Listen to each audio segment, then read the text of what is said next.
bahwa mereka adalah sasaran atau target dan upaya penyesatan yang akan terjadi ini. Oleh karena itu, bacaan kita ini mengambil dua aspek dari karakter Yesus sebagai keluarga Allah, di mana kedua aspek itu merupakan satu kesatuan yang tidak bisa dipisahkan.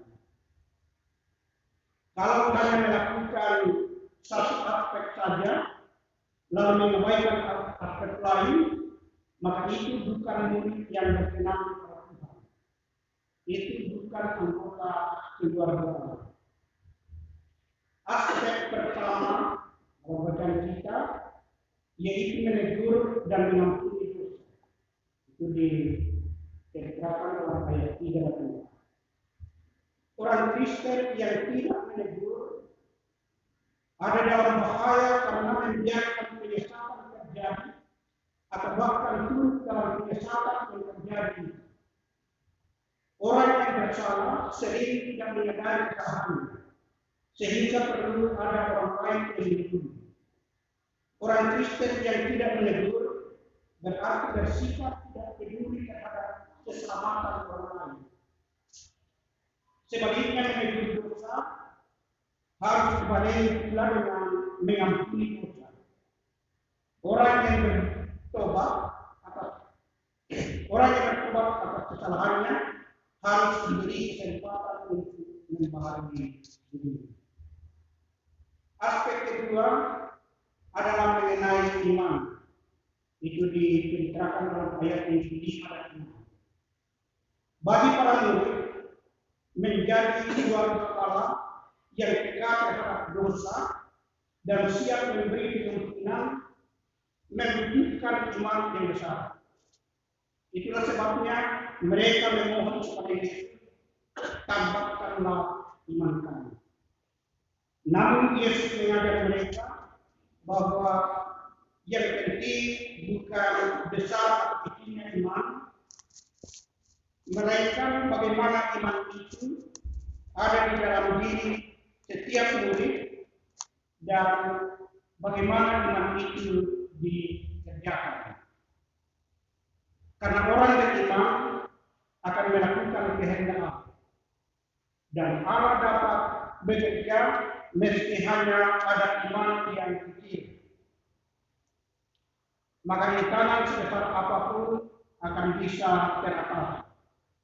Karena itu, kerjakanlah peneguran atas dosa dan bersedialah mengampuni sebagaimana Allah sudah mengampuni dosa kita.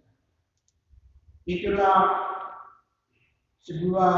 merupakan sebuah iman.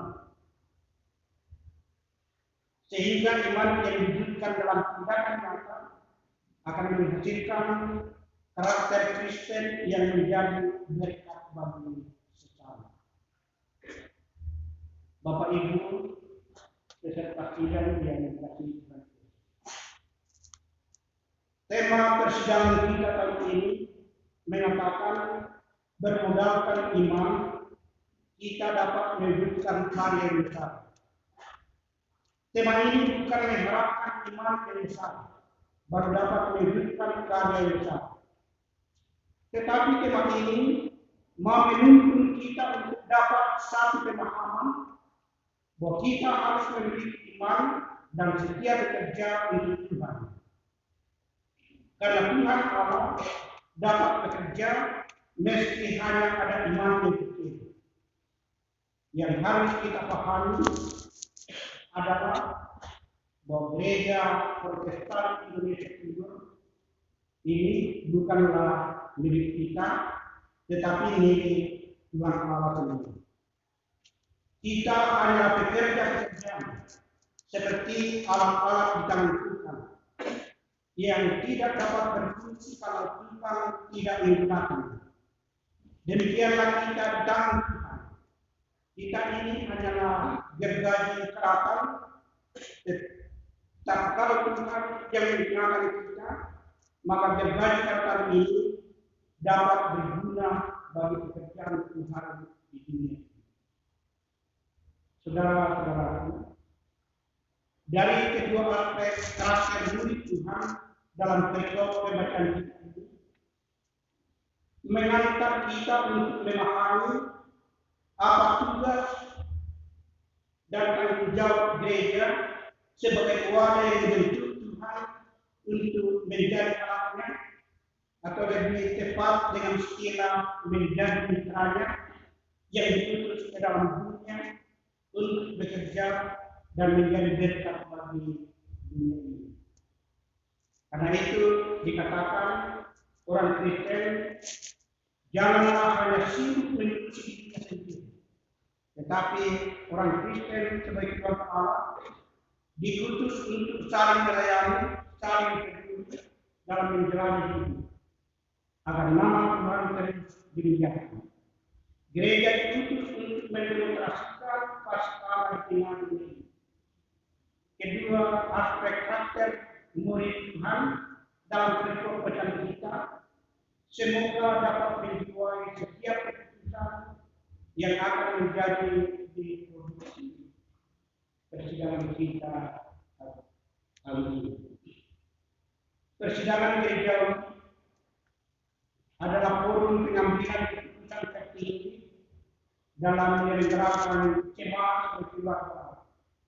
Sayangnya Bapak Ibu, bahwa kecenderungan yang terjadi pada setiap persidangan gereja peserta hanya tenggelam dalam adu-argumen bagaimana menggolkan pendapat saya, baik secara pribadi maupun sebagai utusan jemaat, lalu merupakan pendapat orang. Cara seperti itu tidak menjadikan sebagai keluarga Allah. Harapan persidangan ini sebagai gereja itu sebagai wadah untuk mempertemukan dan mempersatukan pendapat agar saling melayani, saling peduli, sehingga kasih dan berkat Tuhan dinikmati dan semua anggota keluarga dan nama Tuhan tetap dipermuliakan. Bapak Ibu yang dikasihi, pesan firman Tuhan yang kita lakukan beserta sidang tahunan saat ini. Pertama, mari kita rapatkan barisan sebagai keluarga Allah untuk mengantisipasi terjadinya penyesatan, karena penyesatan pasti terjadi. Tapi jika kita kuat dalam iman, penyesatan tidak akan terjadi. Tinggal sekarang bagaimana kita membuat keputusan persidangan ini agar warga kita diperlengkapi untuk siap mengantisipasi terjadinya penyesatan. Yang kedua, mari kita saling menegur dalam kasih untuk saling mengingatkan jika ada anggota yang jatuh ke dalam dosa, dan berilah pengampunan sebagai bersama. Karena itulah ciri khas gereja. Paradigma kita mengenai pelayanan kasih bagi orang yang lemah dan jatuh ke dalam dosa tentu perlu kajian-kajian lebih